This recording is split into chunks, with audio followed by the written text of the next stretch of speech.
What's going on, Not Move Nation? Welcome to the Not Move podcast. Today is February 10th at 6:43 a.m. Eastern Time. We have a quick NBA slate to break down today. We have 4 games on. Thank you to the supporters, subscribers, and followers. We appreciate you guys. Also, thank you to the sponsors, BetUS, MyBookie.ag, Walmart.com, Open Goal, the MLB and NFL Pro Shops, and W Energy Drinks. All right. Not too many injuries to update you guys with today. Mitchell Robinson for the New York Knicks is out due to ankle management. Grayson Allen for the Phoenix Suns is out due to a knee problem. Klay Thompson for the Dallas Mavericks is questionable. He might rest today, is what they're saying here on rotowire.com, ROTO wire.com. OG Anunoby, New York Knicks, questionable with a toe issue. Zubac for Indiana, questionable with an ankle issue.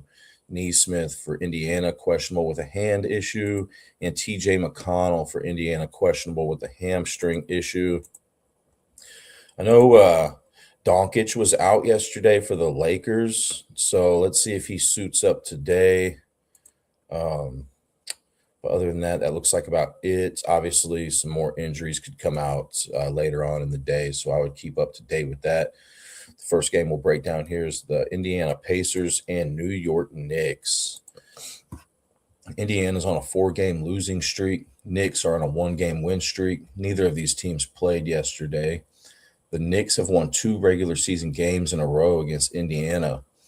These teams have played 1 game against each other this season, and New York won by a final score of 114 to 113. That game was played in Indiana on December 18th. So the game today here is in New York. And then Indiana has a 0-4 money line record on Tuesdays this season, and the Knicks have a 5-3 money line record on Tuesdays. The last time that the New York Knicks played on February 10th was the 2023-2024 NBA season, and they played Indiana in that game. Indiana ended up winning that 125 to 111, and that game was in New York. The most points that Siakam for Indiana has ever scored in a game was on December 21st, 2022 against the New York Knicks at New York, like it is here today. He scored 52 points in that game. So if you do like Siakam going over his point total today, you do have that historical aspect in your favor.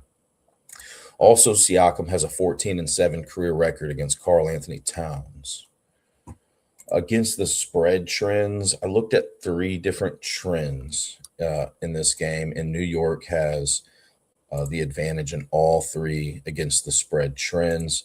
The Knicks have the 7th best against the spread record in the NBA. They're 30-24 against the spread. Indiana's 26-27. And then the Knicks have the 3rd best record in the NBA against the spread as a home favorite. They rank 3rd best. Indiana has the 4th worst against the spread record as a road underdog. Just by the way, the Knicks, when I checked about an hour ago, they were favored by 12.5 points, over under 223.5. I checked last night on this line too, and the Knicks about 7 p.m. Eastern time, and the Knicks were minus 11.5, over under 223.5. So the total has stayed the same, but the Knicks have moved from minus 11.5 to minus 12.5 during that time. Anyways, the Knicks also have the 2nd best against the spread record after a win, and the Pacers have the 6th worst against the spread record after a loss. So I'd give the Knicks advantage on that against the spread trend as well. Team defensive efficiency basically just judges how good or bad a defense is. The lower the number is, the better your defense is. And the Knicks rank 11th in team defensive efficiency. The Indiana Pacers rank 21st in that category. Let's talk about the weaknesses for Indiana here. They allow the second most points in the paint per game to opposing teams. So guys that could take advantage of that are Brunson, who is the leader for the Knicks in points in the paint per game. And then he ranks 47th best in the NBA in points in the paint per game. And then it's Karl Anthony Towns, who ranks 49th best in the NBA in points in the paint per game. They do pretty good at defending against fast break points per game. They rank ninth in that category. Indiana also allows the fewest 3-point field goals made per game to opposing teams out of any team in the league. So that's really a strength of theirs, that 3-point defense. They do good at limiting assists. They rank eighth best in that category. By the way, these rankings come from teamrankings.com. And then I'm getting those leader statistics from NBA.com and then free throw attempts leaders from ESPN.com. Okay. And then Indiana allows the most rebounds per game to opposing teams. So if you like Karl Anthony Towns on the rebounds today, he does rank first on the team and second best in the entire NBA in rebounds per game. And then Mitchell Robinson ranks 14th best, but I think I mentioned that he's out today, right? Yeah, he's out today. Then it's Josh Hart, who ranks 29th best in the NBA in rebounds per game. Indiana, since they allow a good amount of free throw attempts per game to opposing teams, they allow the second most free throw attempts per game to opposing teams. So Karl Anthony Towns is the leader for the Knicks in free throw attempts per game. And then it's Jalen Brunson, who ranks 24th in that category. No, I don't really have too much to say about the Knicks defense. They're solid, They rank fourth best in points in the paint allowed per game, so above average. 10th, they rank 10th in fast break points allowed per game. The Knicks, biggest vulnerability is the 3-point field goals allowed per game. The Pacers do not have anybody in the top 50 of the NBA in 3-point field goals made per game. But if you guys like anybody for Indiana today, going over like 3-pointers made or even point totals, and they're decent at shooting 3-pointers, I think you have that, in your favor. Obviously, there's some more information that you could look at. But, the Knicks do rank 22nd in 3-point field goals allowed per game. The Knicks do a good job at limiting assists per game. They rank fourth in that category, and they rank fifth in rebounds allowed per game. Free throw attempts per game, they are a little bit below average at limiting their opponent free throw attempts per game. They rank 16th in that category. So, Siakam is the free throw attempts leader per game for Indiana. He ranks 22nd best in the NBA. And then it's Nembhard, who ranks 38th in that category. And then, I noticed that Siakam, Brunson, and Josh Hart have never, neither one of those three have had a triple double in the last 25 games that they've played against this opponent. So, just wanted to let you guys know that. And then we got the Clippers at Houston Rockets. The Clippers are on a 2-game win streak. Rockets 1-game win streak. Neither of these teams played yesterday. The Clippers have won one regular season game in a row against Houston. These teams have played against each other twice this season. The first meeting was on December 11th, and Houston won that game 115 to 113. That game was in Houston, like it is here today. But the most recent game was on December 23rd, and the Clippers won that game 128 to 108. That game was in Los Angeles. The Clippers have a 3-4 money line record on Tuesdays this season. Houston has a 2-2 money line record on Tuesdays this season. And then just for your information here, on this day, on February 10th, 1980, Rick Barry for the Houston Rockets was the first player in NBA history to score 8 3-pointers in a game. And Houston has lost 4 times in a row that they've played on February 10th against any team that they've played against. And I noticed Kevin Durant for Houston has a 23-18 career record against Kawhi Leonard for the Clippers. Also, Kevin Durant has a 13-2 career record against John Collins, who also plays for the Clippers there. When I looked last night, Houston was favored by 7.5. This was about 7 p.m. Eastern time. Houston was favored by 7.5, over under 210.5. When I checked at about 6 a.m. Eastern time this morning, Houston was still minus 7.5, but that over under dropped from 210.5 to 209.5. I looked at three different against the spread trends in this game. The Clippers have the advantage in all of those trends. The Clippers are 25-27 against the spread. Houston's 23-28 against the spread, which ranks ninth worst in the NBA. So I'd give the Clippers the advantage there. And then the Clippers are 10-8 against the spread as a road underdog. Houston has the fourth worst against the spread record as a home favorite. They're 8-14 against the spread as a home favorite. So I give the Clippers the advantage on that trend as well. And then the Clippers are 13-11 against the spread after a win, which ranks seventh best in the NBA. Houston's 12-9 against the spread after a win, which ranks fifth worst in the NBA. So I give the Clippers the advantage on that as well. Team defensive efficiency. Let me get a drink real quick. All right. Team defensive efficiency. Houston's really good. They rank fourth best in that category. The Clippers rank 20th. So let's talk about Houston's defense real quick. I don't have anybody listed for the Clippers today because Houston is above average in all of the categories that I talk about. They rank 11th in points in the paint allowed per game and fast break points allowed per game. They rank sixth best in three-point field goals allowed per game, second best in assists allowed per game, third best in rebounds allowed per game. So they're just a very efficient defense. They don't allow their opponents to go to the free throw line very often. They rank sixth best in that category. But the Clippers, they do a good job at limiting points in the paint per game. They rank 10th in that category.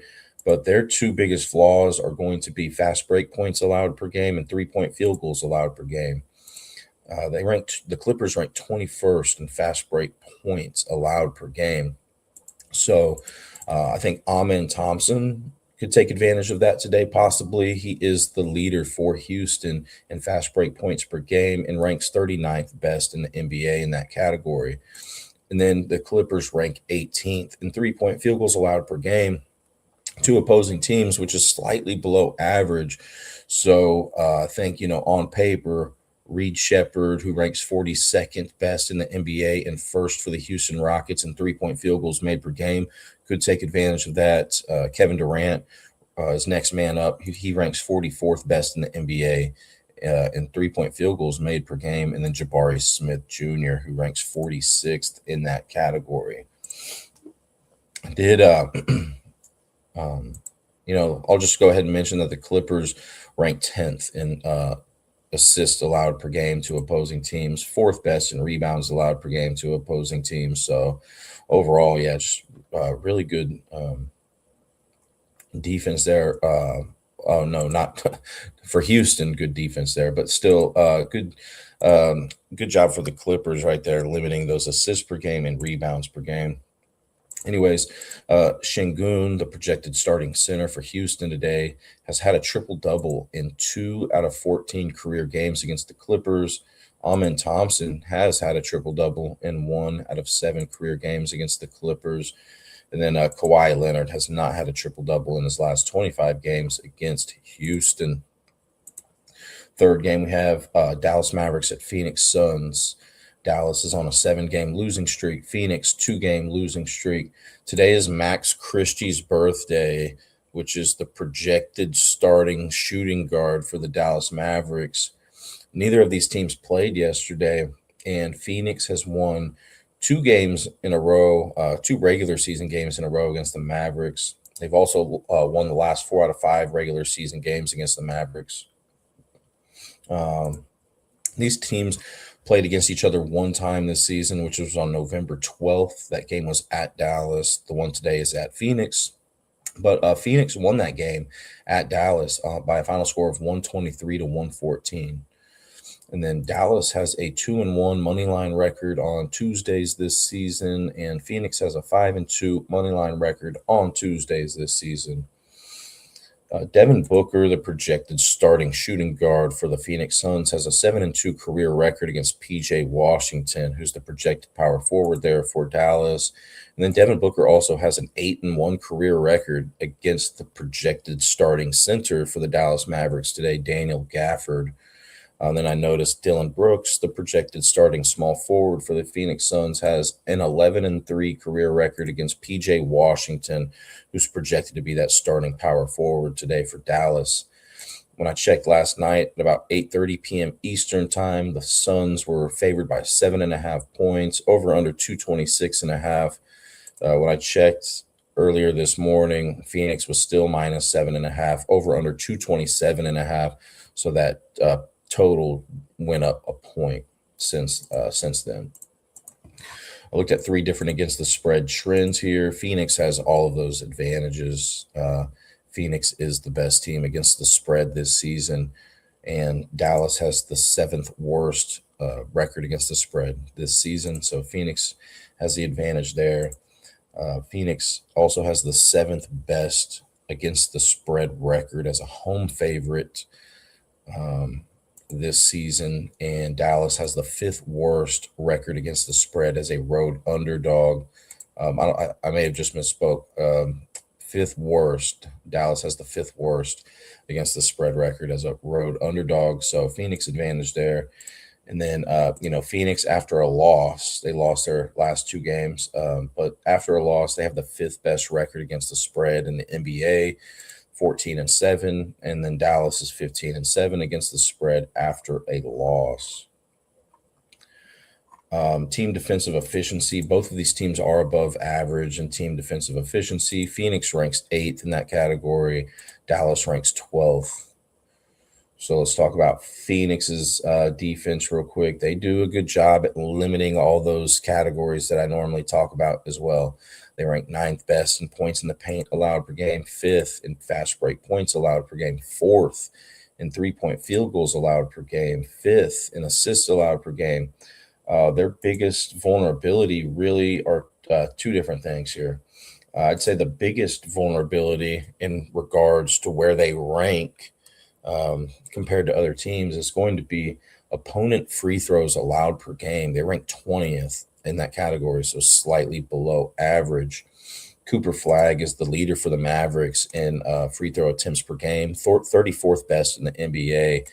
Brandon Williams ranks 43rd, and then Marshall ranks 48th in free throw attempts per game in the entire NBA. And then Dallas allows the 3rd most rebounds we're talking about Phoenix, right? Phoenix, they rank 14th in rebounds allowed per game. So just about average at limiting rebounds to opposing teams per game. PJ Washington is the leader for the Mavericks in rebounds per game. He ranks 35th best in the NBA in that category. And then Cooper Flagg ranks 47th best in the NBA in rebounds per game. And then, on the Dallas side, Dallas allows the most points in the paint per game to opposing teams this season. Mark Williams leads this team, for the Phoenix Suns, in points in the paint per game. He ranks 47th best in the NBA in that category. And then Dallas is slightly below average at limiting fast break points to opposing teams. They rank 18th in that category. Devin Booker is the leader for the Phoenix Suns in fast break points per game and ranks 25th best in the NBA in that category. Dallas is slightly below average at allowing assists per games to opposing teams as well. They rank 18th in that category. Booker's the leader for Phoenix in assists per game. He ranks 18th in that category, followed up by Gillespie, who ranks 45th. Also, I just wanted to, let you guys know that Dallas is a good 3-point defending team as well. They rank 3rd best in the NBA in 3-point field goals allowed per game. So if you like any 3-point shooters for Phoenix today, I'm not saying that they cannot do it, right? Just kind of depends on how Dallas defends against their specific position and other factors. But, just generally speaking, they could have a tougher time today with that Mavericks 3-point defense. And then rebounds allowed per game. Dallas allows the third most rebounds per game to opposing teams. So Mark Williams is the leader for the Phoenix Suns and ranks 24th best in the NBA in rebounds per game. And then, I did notice Dallas has done a pretty decent job at limiting those free throw attempts per game to opposing teams. They rank 10th in that category. And then Cooper Flag, he's played one career game against Phoenix, did not have a triple-double in that game. And Devin Booker has not had a triple-double in his last 25 games against Dallas. All right, and then the last game we have is the Spurs at Lakers. The Spurs are on a 4-game win streak. Lakers on a 1-game losing streak. The Spurs didn't play yesterday, but the Lakers did. So I just want to go look at the teamrankings.com real quick. All right, and I want to look at rest advantage versus rest disadvantage trend real quick. I forgot to do that.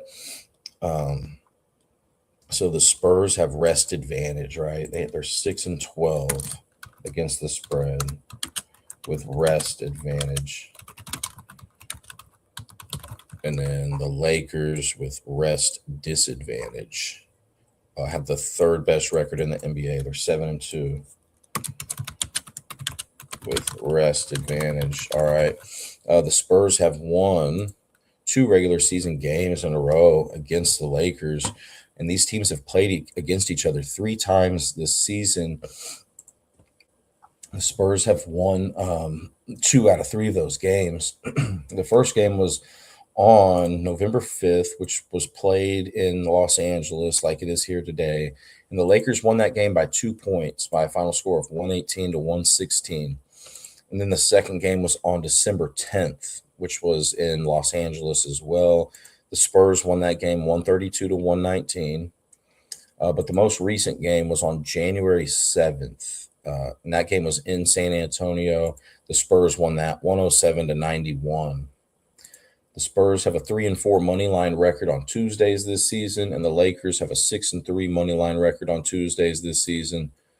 The Lakers have won the last 3 times that they've played on today's date, February 10th, against any team that they've played on that date. And then I noticed that Wembanyama has a 4-1 career record against Ayton, which isn't a huge sample size. But yeah, Wembanyama for the Spurs does have a 4-1 career record against Ayton, the projected starting center there for the Lakers today. When I checked this line last night at about 8:30 p.m. Eastern time, saw that the Spurs were favored by 7.5, over under 227.5. When I checked this morning at about 5:50 a.m. Eastern time, the Spurs moved up a point. They went from 7.5 last night to minus 8.5 this morning, and then that that point total went up from 227.5 to 229.5. And then when I'm looking at these 4 different against the spread trends, I see that the Lakers have advantages in 3 out of 4 of the trends that I usually look at. The Lakers are better against the spread this season than the Spurs. And then the Spurs do have an advantage against the spread as a road favorite than the Lakers do as a home underdog. The Spurs are 5-7-1 against the spread as a road favorite. Lakers 2-5 against the spread as a home underdog. But, the Lakers have the best record against the spread after a loss in the NBA. They're 14-5 against the spread after a loss. Spurs after a win, 17-16-2 against the spread after a win. So I give the Lakers the advantage there. And then we already talked about the rest advantage versus rest disadvantage. Lakers win that trend. Team defensive efficiency, the Spurs are really good. They rank 3rd best in that category. So let's talk about the Lakers defense real quick. They do rank 22nd in team defensive efficiency, so they're below average. in that regard. They rank 19th in points in the paint allowed per game, so slightly below average. Wembanyama's the leader for the Spurs in points in the paint per game and ranks 36th best in the NBA in that category. The Lakers are average at defending against fast break points per game. They rank 15th in that category. So, Stephon Castle for the Spurs is the leader in fast break points per game, ranks 32nd best in the NBA in that category. And then it's Vassell, who ranks 47th best in the NBA in fast break points per game. Then the Lakers are also slightly below average at limiting opponent 3-point field goals made per game. They rank 19th in that category. So Julian Champagnie ranks 35th best in the NBA and first on the San Antonio Spurs in 3-point field goals made per game. Vassell right behind. He ranks 38th best in the NBA and 3-point field goals made per game. The Lakers are also bad at limiting assists to opposing teams. They rank 24th in that category. So Castle is the leader for the Spurs in assists per game. He ranks 11th best in the NBA. And then De'Aaron Fox is the next man up for the Spurs in that category. He ranks 19th best in the NBA in assists per game. The Lakers do a good job at limiting rebounds to opposing teams. They rank second best in that category out of any team in the league. And they do a good job at limiting those opponent free throw attempts per game. They rank third best in that category. But, I don't have too many flaws to talk about here for the Spurs defensively. They're good at limiting points in the paint per game. They rank seventh best in that category. Fast break points allowed per game, they rank second best. Assists allowed per game, they rank 12th, so not exceptional, but slightly above average as a team in limiting those assists per game to opposing teams. And then they rank ninth in rebounds allowed per game. I would say their biggest vulnerability is going to be the 3-point field goals allowed per game. Doncic is the leader for the Lakers and the only one that ranks within the top 50 for the Lakers in 3-point field goals made per game. He also ranks fourth best in the NBA in that category. But we know, some other guys for this Lakers team can put up some threes, Reeves. Reeves may just not be on the official statistics. I think he's missed some games this season. So sometimes, those big time players miss some games. And from my understanding, they're not eligible for official statistics. So, if I'm talking about like the Nuggets and I don't mention that Jokic is a rebound per game leader, that's going to be the reason why, But yeah, LeBron has had a triple double in 4 of his last 25 games against the Spurs. I don't think he's had one this year, so we'll see if he can get one tonight. And then Stephon Castle has never had a triple double in 7 career games against the Lakers. So, but that about does it. We have a loaded slate tomorrow morning, so I'll have to get busy on that. But yeah, thanks for tuning in today, guys. Good luck on your picks today, and yeah, thanks for tuning in. Also, thank you to our sponsors: BetUS, MyBookie.ag, Walmart.com, OpenGoal, the MLB and NFL Pro Shops, and W Energy Drinks. All right, guys, take care. Good luck, and I'll see you guys soon.